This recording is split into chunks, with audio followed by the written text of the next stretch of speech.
All right, how's everyone feeling out there? Totally awesome, sir. So recall, if you're taking the cross product, A cross B, you have to find the part of vector A that's perpendicular to vector B, and then multiply it by the whole shebang thing. The whole vector B. And this turns out to be A perpendicular multiplied by B. But A perpendicular is always the magnitude of A times the sine of the angle between A and B. So A perpendicular B can be rewritten as A sine theta times B. And last but not least, we could rearrange these and we could say, hey, you want to find the magnitude of the cross product?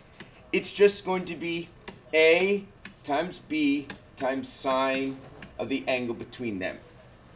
So that's one handy dandy way of finding the magnitude of the cross product. But sometimes it's not so easy to find A perpendicular. Sometimes if you're given the vectors in terms of unit vectors, you want to find a different way to find the cross product. And that's what this last part of this lesson is all about. Finding another formula for calculating the cross product in terms of the unit vectors.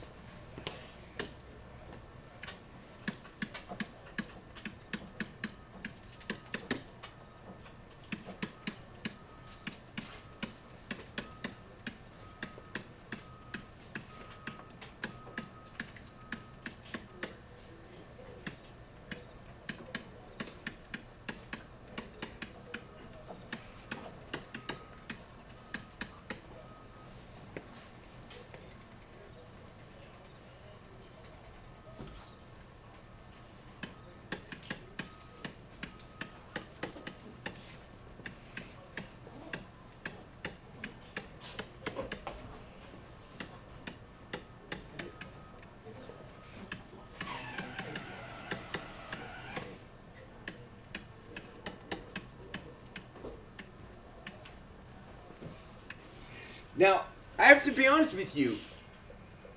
That first formula, A perpendicular times the whole vector B, I get that. That makes sense to me. I see how that happens. I see it in that magnetism example we did yesterday. I see it in the torque example. This second formula, I believe it. I've done the derivation many times, but it's not like I look at it and I'm like, oh yeah, that's obvious. It's totally not obvious. I trust it, but it's very complicated looking. So our mission is to find a second way of finding the magnitude of the cross product using the unit vector components of the original vectors, A and B. Now before we do that, we need to know what the cross product of the unit vectors are. So for example, if I have I cross I, well, if I want to do this, remember the general rule, A cross B is equal to the magnitude of A times the magnitude of B times the sine of the angle between them. In this case here, my vector A is I. And what's the magnitude of I? 1. 1 times vector B. But again, vector B is unit vector I. What's the magnitude of unit vector I again? 1. 1 times the sine of the angle between them. Well, what's the angle between them? 0. So 1 times 1 times 0, it's going to be 0. And it doesn't have any direction because it's 0. So, oh, by the way, this shouldn't be a dot here. Bergster, that should be a cross. That's a big mistake because what's I dot I? 1. See? I cross I is 0. we didn't have to use the right-hand rule because the answer was 0. Now, if we go on to the second case here, all right, I didn't make the mistake again. I cross J, keeping in mind, hey, the magnitude of the cross product equals the magnitude of A times the magnitude of B times the sine of the angle between them. In this case here, magnitude of A, well, A is our I, and what's the magnitude of unit vector I? 1. And what's the magnitude of unit vector J? And what's the angle between I and J? 90, and the sine of 90? 1. So the magnitude is just going to be 1. But remember, vector cross product is a vector quantity. It has direction. So in order to find the direction, we have to use the right-hand rule. And this is not easy. You have to think three-dimensionally. Put your fingers in the direction of the first vector, I. But you have to be able to curl them in the direction of the second vector. The second vector is J, and that's up. So the way my hand's positioned now, I can't curl it up. So no, I can't curl it up that way. I'm starting with I. This way, I can curl it towards J. Yes? And when I do that, what's the direction? K. K. So I could say up here, 1 in the direction of positive Z, but that's not sophisticated. Instead of saying all that, I could say 1 times K. unit vector K. Is that what the cool AP students do? Exactly. So apparently you don't do it? Oh, I'm doing it now. And you don't even have to say 1K. You could just say unit vector K. I cross J is unit vector K. And then if we did I cross K again, I know the formula. It's always the magnitude of A times the magnitude of B times the sine of the angle between them. What's the magnitude of I? 1. What's the magnitude of J? Oh, no, I'm sorry, K? 1. What's the angle between I and K? 90. So the sine of 90? 1. 1 times 1 times 1? It's going to be 1. But we have to use the right-hand rule to find the direction of I cross K. So again, this is the tricky part. Put your fingers in the direction of I, but now you have to curl them in the direction of K. But K is coming out of the page. So if I try it like this way, no. I can't do that. So what's the poor physicist to do? Oh, there it is. I curled towards J. I'm sorry. I curled towards K. So which direction is that? Negative J. It's down. So I could say 1 in the negative y direction. But the cool way of saying that is 1 times Negative J. negative J. Or I could just say negative unit vector J. Yes? Yeah. And you have to do this for 9 different cases. So help me out with these answers. I'm going to ask Sam to give me the answer to the first one. Sam, choose a classmate to give the answer to the second one, and we'll just do this like popcorn style. I cross I. All right, pass it on.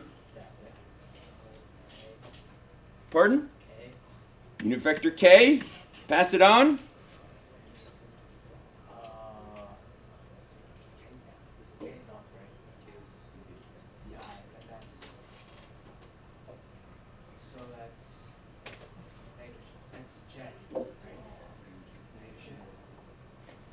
We just did that one, right? Yeah, we just did that one. I cross K. We just did that one. Oh, because J. because I, K was which way? Out of the page. So which way is my thumb going? Down. And how do you say down more sophisticatedly? Negative J.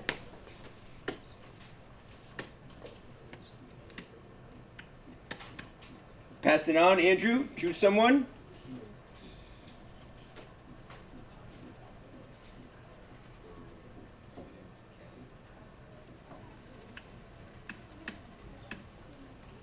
Are we in agreement with that one? Yeah. Okay. Peter? 10. 0. Stan.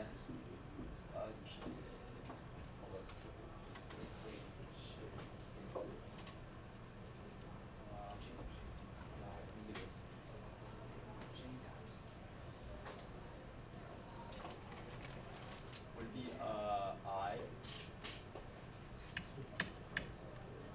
Is it I? Yes, I. Excellent job. Choose a classmate. Brandon. J. Wait. Yeah, that's right, it's J. Choose a classmate. Patrick. Negative I. Choose another classmate. 0.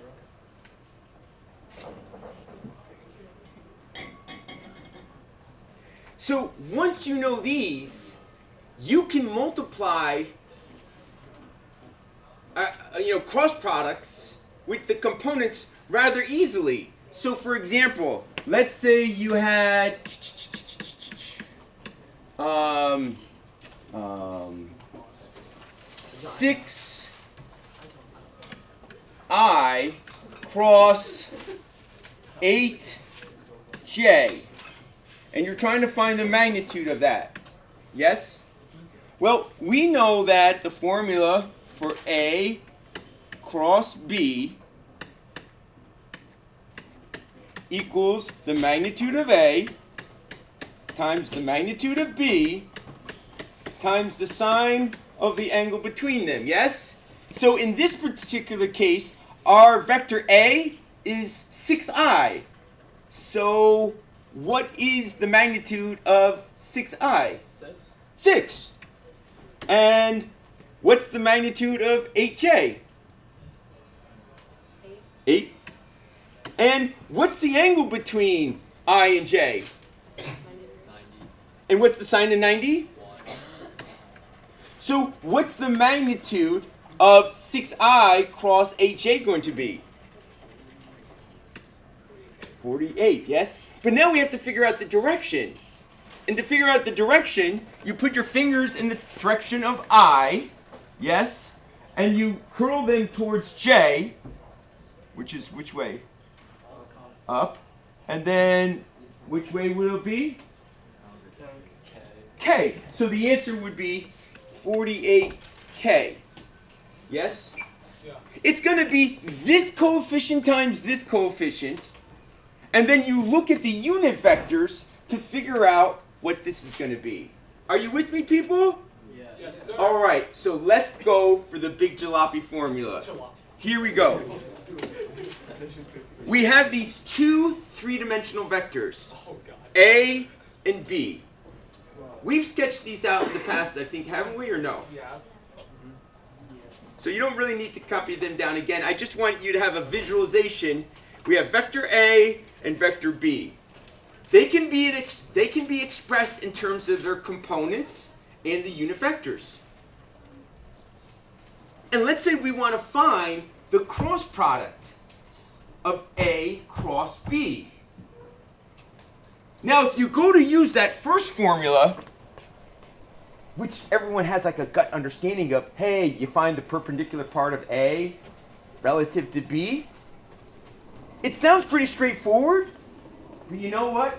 With these three-dimensional guys, it would be really hard to find the perpendicular part of A relative to B. It would be like a brain teaser for me. Like I'd have to sit down and You know, I'm not sure. Maybe it would take me 5 minutes. Maybe it would take me an hour. I'm not sure. I don't even see how to do it right now.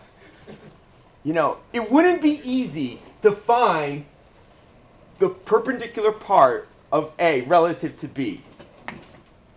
Fortunately, we could solve for the magnitude using this new handy-dandy formula we're going to derive. So here we go.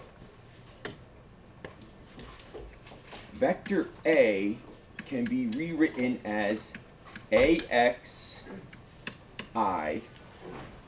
cross, no, not cross, plus AYJ plus AZK. And vector B can be expressed BXI plus BYJ plus BZK. And our mission, which we're all choosing to accept, is to find an expression for A cross B in terms of the unit vectors.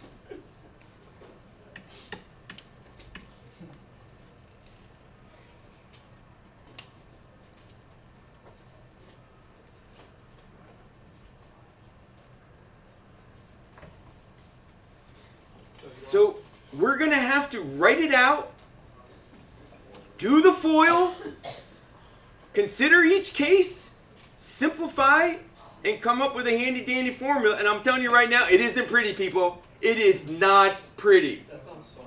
And you have to have it memorized. I know. So let's get to it. It's not on the reference sheet?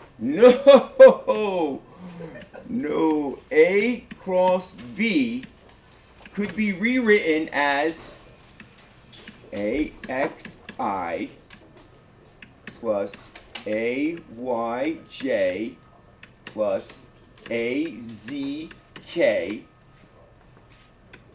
cross BXI plus BYJ plus BZK.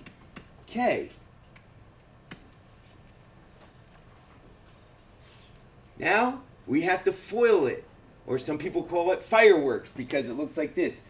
Some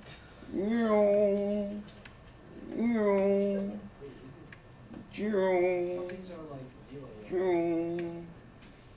Exactly. Some of them are going to be 0. But if you want to just leave off the zeros, fine. I'm going to write the whole shebang thing out. Okay? But here we go. So this is going to equal, the first one's going to be AXI cross BXI plus, the next one's going to be I'll stick with the X's. AXI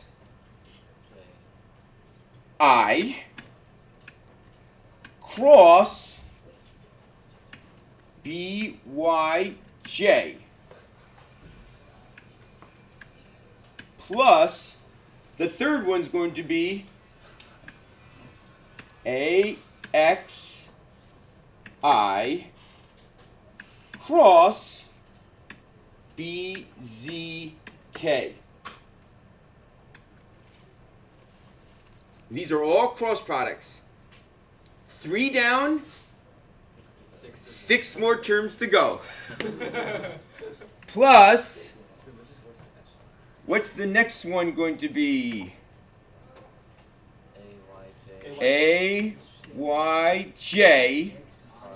cross BXI plus AYJ cross BYJ plus AYJ cross BZK. 6 down, 3 more to go. Plus AZ unit vector K cross, we're doing a cross product every time, BX unit vector I plus AZK cross BYJ plus AZK cross BZ unit vector K.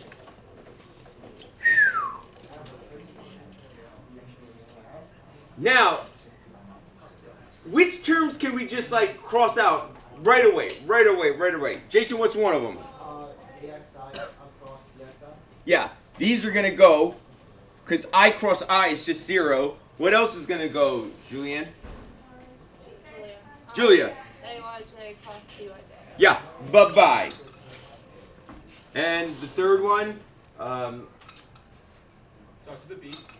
Brandon. Yeah. AZK and BZK. Yeah. So these are gonna go. Now the rest of them, we have to figure out by using those other things that we just previously mapped out. We need to know what I cross J is. We need to know what I cross K is. We need to know what J cross I is. So let's get to this. This first one here, it's going to be the magnitude of AXI. What's the magnitude of AXI? AX. What's the magnitude of BYJ? BY. And what's the angle between unit vector I and unit vector J? 90, and the sine of 90 is? So it's going to be AX times BY times 1. And what's going to be the direction of a vector in the I cross the vector in the J? Okay. K. So this is going to be a K. And we got to play that game over and over again. I love that. And then we're going to want to like combine like terms. We have 2 minutes to do all that.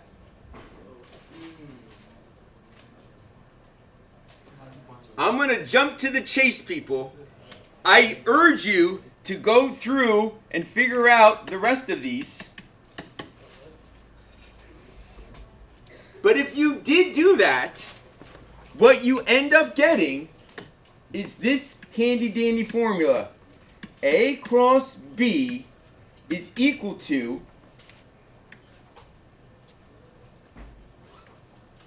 AY BZ minus AZ BY times unit vector I plus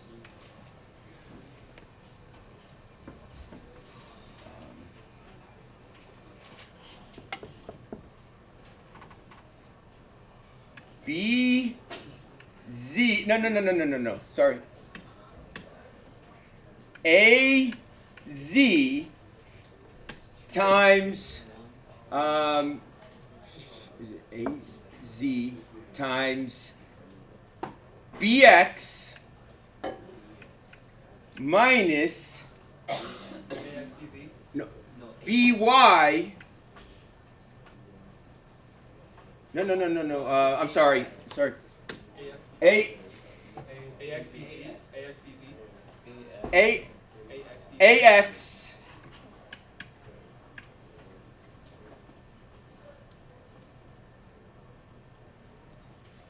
let me see.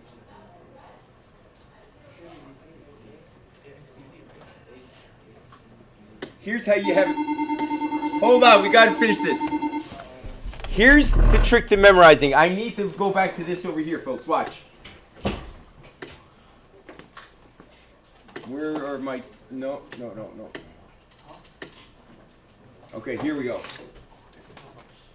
Watch this, folks. Ready?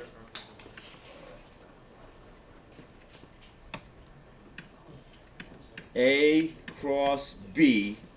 It's going to equal something times unit vector I plus something times unit vector J plus something times unit vector K.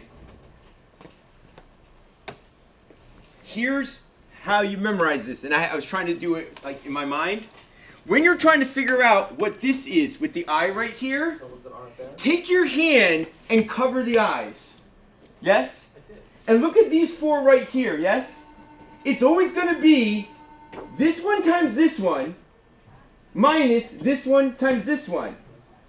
So AY, BZ, Where does the minus come from? Because one of them is a negative I. minus AZ, BY.